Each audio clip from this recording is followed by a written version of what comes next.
மண் சொல்லி கொடுத்த பாடம். ஒரு நாளைக்கு 10 லோடு, 5 நாளைக்கு 50 லோடு. லாரியில் 4 கட்டை வரைக்கும் மண் இருக்கணும். லோடுக்கு 250 ரூபா. என்ன சொல்கிற? நாராயணன் தலையை சொரிந்தான். 250 கட்டாதுங்க. லோடு 300 ரூபாய்க்கு அடிச்சிட்டு இருக்கோம். ஐயாவுக்காக 10 ரூபா குறைச்சிக்கலாம். 300 ரூபா வாங்கிட்டு எங்கே இருந்து மண் கொண்டு வந்தேன்? ஊர் குடியிலிருந்து. அங்கே போக வேண்டாம், கங்களாச்சேரி போ, அருமையாக இருக்குது மண். தூரம் பிரச்சனைங்க இல்லை ஐயா, ஆள் கூலி ஜாஸ்தி. லாரி வாடகை ஏறி போச்சு. வாடகை தவிர டிரைவருக்கு தனியாக வேற பணம் கொடுக்கணும். சரி, முடிவாக என்ன தான் சொல்கிற? 25 ரூபா போட்டு கொடுங்க. யோசித்தான் இந்த கதையின் கதாநாயகன். இன்னும் 10 நாட்குள்ளே மண் அடிச்சாகணும். வீடு கட்ட லோன் சேங்ஷன் ஆகி 20 நாள் ஆயிடுச்சு. உடனடியாக வேலை ஆரம்பிச்சிடணும். நாராயணா, உன் ரேட்டுக்கே வரேன், ஆனால் வேலை சுத்தமாக இருக்கணும். நான் வந்து பார்த்துட்டே இருக்க மாட்டேன். நம்பிக்கையாக பொறுப்பை உங்ககிட்ட விட்டுடுறேன். மண் குறையாமல் வரணும். அது உன் பொறுப்பு. சரியில்லை, என்னோட கெட்ட கொம்பத்துக்கு ஆளாவ. ஐயா, அதெல்லாம் சரியாக இருக்குமுங்க, நீங்கள் கவலையே பட வேணாம். சரி, நாளைக்கு அஷ்டமி, இன்றைக்கே ஒரு லாரி அடித்து வேலையை ஆரம்பிச்சிடு. என்ன, லாரி கிடைக்குமா? கிடைக்குங்க ஐயா.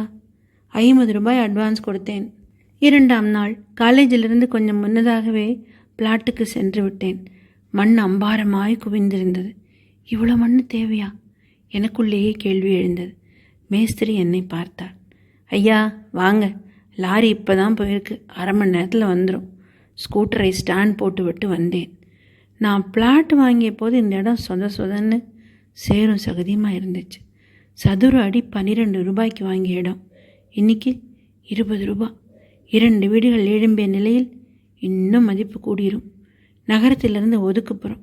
அப்படி இருந்தும் அங்கொன்றும் இங்கொன்றுமா வீடுகள் முளைச்சிருக்கு. விரைவில் நகரத்தோடு இணைந்து விடக்கூடிய சாத்தியமும் இருக்குது.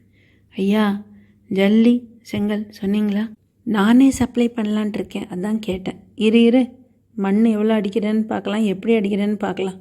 லாரி வந்தது. லாரியை எட்டி பார்த்த எனக்கு தூக்கி வாரி போட்டது. மண் அவ்வளவுக்காக இல்லை. ஒரு லோடுக்கு இவ்வளோ மண் குறைஞ்சதுன்னா 20 லோடுக்கு எவ்வளோ மண் குறையும்? என்ன ஒரு ஏமாத்து வேலை பாரு. கோபம் சுறுசுறுவென்று வந்தது. யோ மேஸ்திரி, இங்கே வா. பலார் என்று அறை விட்டு விட்டு, என்னையா லோடு அடிச்சிருக்கேன்?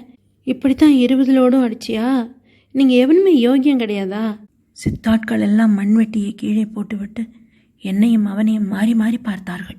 ஐயா, 10 கிலோமீட்டரு ரோடு அதிருது, மண் படிஞ்சிடும். 4 கட்டைக்கு கொஞ்சம் அதிகமாக தான் ஏற்றுறோம். வர்ற வழியில் வாய்க்கால் கரை கட்டுறாங்க. வேகத்தடையோ எக்கச்சக்கம். லாரி ஏறி இறங்குறதுக்குள்ளே மண் உள்ளே உட்காந்துக்குது. சமாதானம் சொல்லாத, எனக்கு திருப்தி இல்லை. அடித்த வரைக்கும் காசு வாங்கிக்கோ, நான் வேற ஆளை பார்த்துக்கிறேன். அப்புறம் உங்கள் இஷ்டங்க ஐயா. தயவு செஞ்சு ஒரு தடவை மண்ணை ஏற்றுற இடத்துக்கு நீங்கள் வரணும். கும்பிட்டு கேட்டுக்கிறேன்.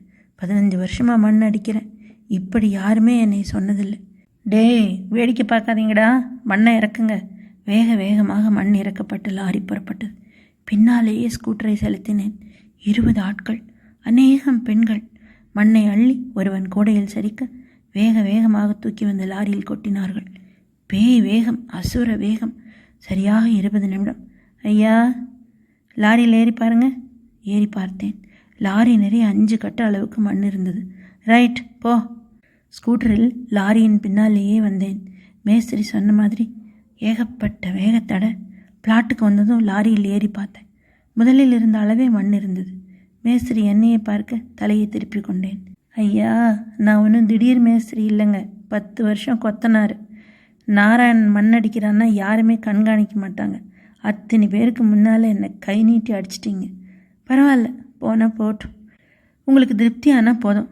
டேய், அடுத்த தடவை 10 சட்டி கூட போட்டு மண் திமிர கொண்டு வாங்கடா. ஸ்கூட்டரை கிளப்பினேன். என்னங்க? ஜானகி சப்தமாக கூப்பிட்டாள்.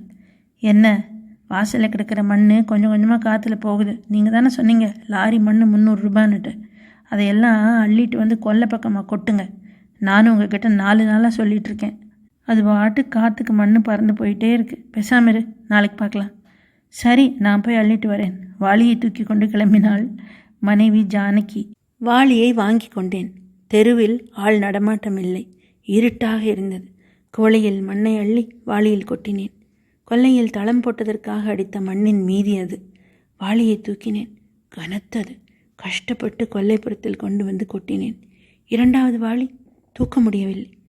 தோள்பட்டு அப்படியே சரிஞ்சிரும் போல இருக்குது. நெஞ்சு பாரமாகுது. வியர்வை வெள்ளமாக வழியுது. ஆற்றிலிருந்து அந்த பெண்கள் மண் எடுத்து லாரியில் கொட்டும்போது கொஞ்சம் கூட வியர்க்கலை அவங்களுக்கு. 2 வாளி அள்ளியதற்கே இந்த வலி வலிக்குதே. நாள் முழுவதும் மண்ணடிக்கும் அவர்களுக்கு எப்படி வலிக்கும்? நாராயணனின் முகம் கண்முன்னே வந்து போனது. என்னை நினைத்து நானே வெட்கப்பட்டேன். ஏன் இப்படி நடந்துக்கிட்டேன்? மிருகத்தனமாக இருந்தது. அரைஞ்சிட்டேனே அவனை. அவன் அப்பா என் அப்பாவுக்கு நன்றாக பழக்கம். இந்த வீடு கட்டியது அவனோட அப்பா தான். அந்த உரிமையில் எப்போ கூப்பிட்டாலும் வந்துடுவான் இந்த நாராயணன். ஐயா குரல் கேட்டது வாசலில். போய் பார்த்தா நாராயணன் நின்று கொண்டிருந்தான். என்ன நாராயணா? ஜல்லி செங்கல் எப்போ அடிக்கிறது சொல்லுங்கள். சுருக்கென்றது மனதிற்குள். வரமாட்டான்னு நினச்சோம். அடிச்சிட்டோமே, ரோசப்பட்டு வரமாட்டான்னு நினச்சோம். ஆனால் வந்துட்டானே. சொல்கிறேன் நாராயணா, நீ தான் எல்லாம் வாங்கி தரணும்.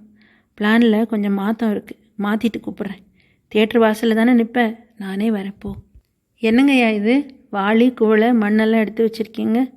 ஒன்றும் இல்லை நாராயணா, தலை வேலை செஞ்சது மண் பாக்கி கொல்லையில் கொண்டு போய் கொட்டிகிட்ருக்கேன். ஐயா நீங்கள் ஏன் ஐயா சிரமப்படுறீங்க? நான் கொண்டு போய் கொட்டுறேன். சட்டையை கழற்றினான். வேட்டியை மடித்து கட்டினான். மண்ணை விறுவிறுவென்று வாளியில் அள்ளி கொண்டு போய் கொட்டி விட்டான். ஜானகி, மேஸ்திரிக்கு காஃபி கொடு. வேணாங்கய்யா என்று சொல்லியும் கட்டாயப்படுத்தி கொடுத்தேன். மறைவாய் நின்று காஃபியை குடித்தான். ஐயா, உங்கள் பிள்ளை எத்தனையாப்பு படிக்குது? ஏன் நாராயணா? இல்லை, என் பையன் 4ஆப்பு படிக்கிறான்.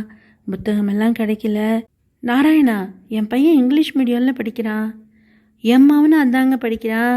நான் சொல்லியும் கேட்காம என் சம்சாரம் சேர்த்து விட்டாங்க. எல்லாமே இங்கிலீஷுங்க. ஒன்றும் புரியலை. புஸ்தகமும் கிடைக்கல. பட்டென்று என் ஈகோ மீது அடி விழுந்தது. சுதாரித்து கொண்டு சொன்னேன்.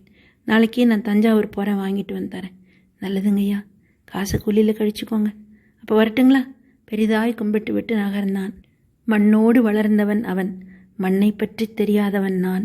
10 கிலோமீட்டர் கடந்து லாரியில் வரும் மண் கொஞ்சம் உட்காரும் என்ற சின்ன உண்மை கூட புரியாமல் கை நீட்டியதை நினைக்க வெட்கமாய் இருந்தது. ஜானகியின் குரல். பாருங்க, நீங்களும் தான் மண்ணு கொட்டினீங்களே, அவன் எவ்வளவு அழகாக குவிச்சிட்டு போயிருக்கான் பாருங்க. கொஞ்சமாவது சிதறி இருக்கா பாருங்க.